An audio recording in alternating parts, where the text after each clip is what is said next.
Okay, let's do number 5. It says one must wash his hands with water until the wrist, Rambam, before his prayers. Okay, so let's do a few commentaries.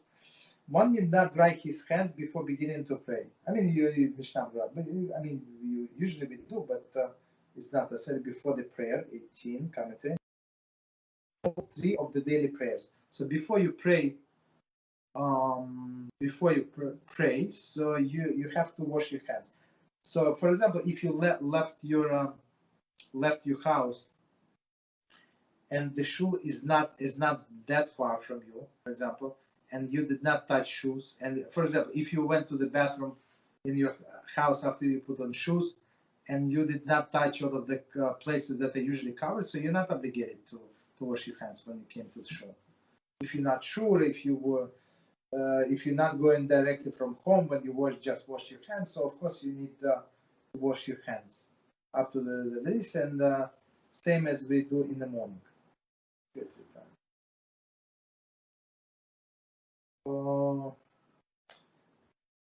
Just 1 second.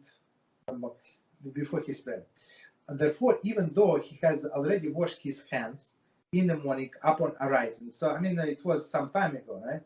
As we have seen above in Siman 2, if after that washing he touched with his hands any soiled place, there is any place that on the body of the person that they usually covered. So I mean you scratch your neck even, right? They're usually covered. That can have beds or sweats, beds of sweat there. So meaning that you touch the sweat, or if he scratches his head, right? Head means scalp, not the hair. Hair, there is no problem.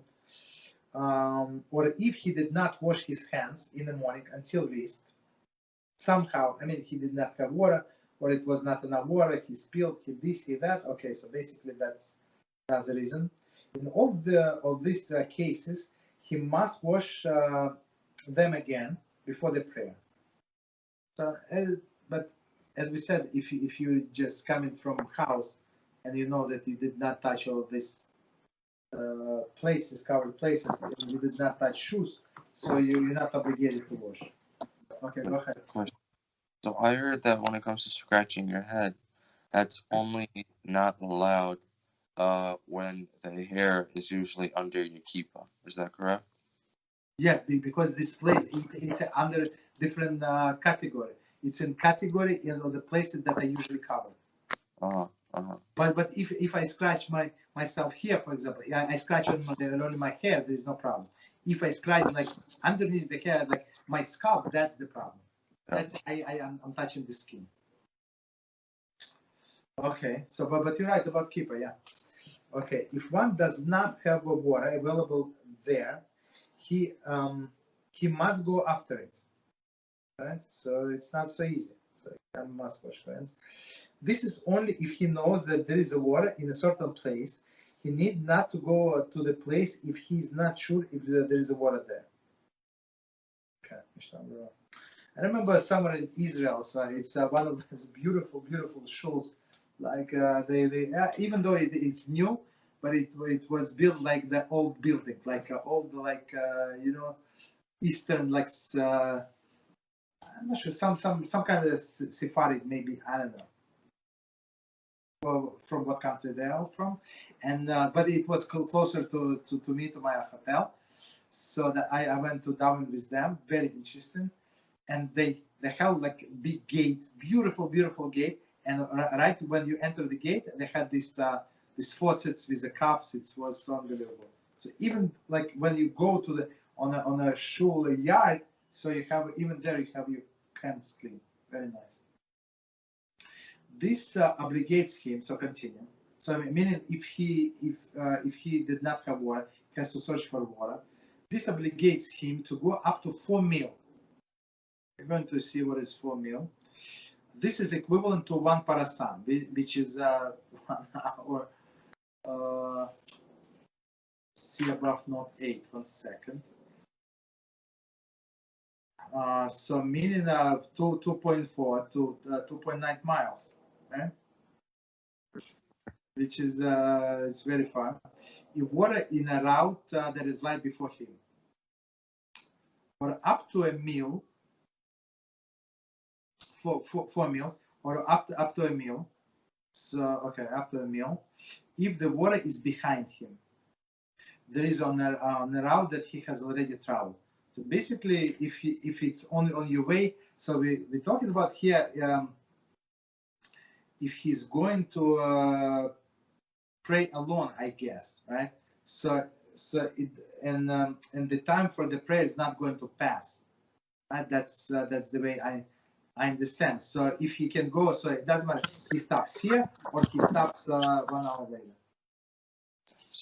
So why does the Kitzur first talk about because this only applies to someone traveling, to someone traveling from city to city, for example, but to a person inside. So why does the Kitzur decide to talk about someone traveling before someone in his normal space? Because I would say if a person prays in a shul, there is always water there. Mm-hmm. There is no question about it. I mean, okay, or if he's in the city, like maybe there is a well or whatever, there is easy access to the water somewhere. But when you travel, there is not always the water available. Mm-hmm. Understood. Okay, so or for example, you driving on a highway, wherever you're going, whatever upstate, and you have friends, and you said let's pray mincha, because otherwise we're going to forget. We're going to do this and that. So and there is no water. So and somebody said let's drive to that rest area, this rest area when there is water. The bathroom there is water, so that's what you must do. You have to go there, go to the bathroom, wash your hands, and if you want to pray there, pray there. If you want to pray in another place, that's I mean that's how I guess apply in our time. So one more time, there is one more comment. So it's in all of the halachas, I would say they say 4 meals going forward. So meaning it's not to inconvenience you. You're going there anyway. Or 1 meal going back or to the sides. Okay, so continue. I mean, not continue. Commentary. This formula is speaking of a person who is traveling. If he is traveling in a certain direction and he wants to stop to pray, he must continue on this way for up to 4 meals to obtain water to wash his hands. If water is to be found up to 1 meal behind him, or in any direction that is out of his way, he is required to go there to wash, meaning left, right, whatever, out of his way. For one who is not traveling, any movement is considered out of his way. So meaning 1 meal if he's not traveling. Consider out of his way, and need go only up to 1 meal to obtain the water. Okay, so it's like I don't know, like 17 minutes, 18 minutes, whatever time it is. See below, see if 8 for other exception to apply to here as well. So basically, or if you're going to pray with, you're going to lose a minyan to pray with a minyan, so we don't make him to go somewhere to change the water. So it's not it's not smart. I mean, it's not that strict. So the thing is to cleanse your hands. So you can cleanse with a napkin, for example. Napkin also clean, or piece of rag. I mean something, right? I think the Talmud uses the expression of pebbles. So pebbles meaning that they can clean your hands. Okay, go ahead. No, I wanted to ask something, but I ended up understanding that usually for some things, let's say some surfaces, let's say you touch, all you have to do is wipe your hands down. You don't have to use water. But for others, water is mandatory. So my question was going to be if one it talks about if for those where water is mandatory, one is allowed to simply, wash his hands against the rock. But I see from here that it's allowed. I mean, the first preference is always water, because water is it means it has this cleansing ability. So, but if there is no water, so then there is a descending aura. What else you can use as a cleansing agent? That's I would say the answer. Okay, but let's see. Continue. However, if one fears that by going all this way, the time for the prayer will pass, which is very possible. So commentary. According to Mishnah Brura 92:20, even if going that distance will cause him to miss praying with the congregation, he does not have to travel to the water. As we said that, so but he can cleanse himself, hands some other way.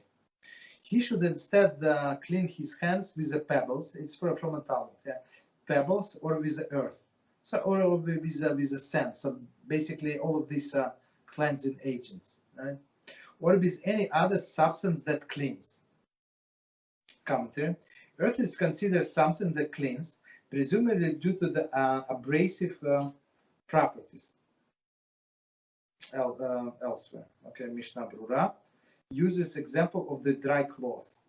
So I mean, okay, so earth. I mean, if he has napkins today, like Bounty, these paper napkins, I mean that would be more preferable than earth or pebbles and stuff like that.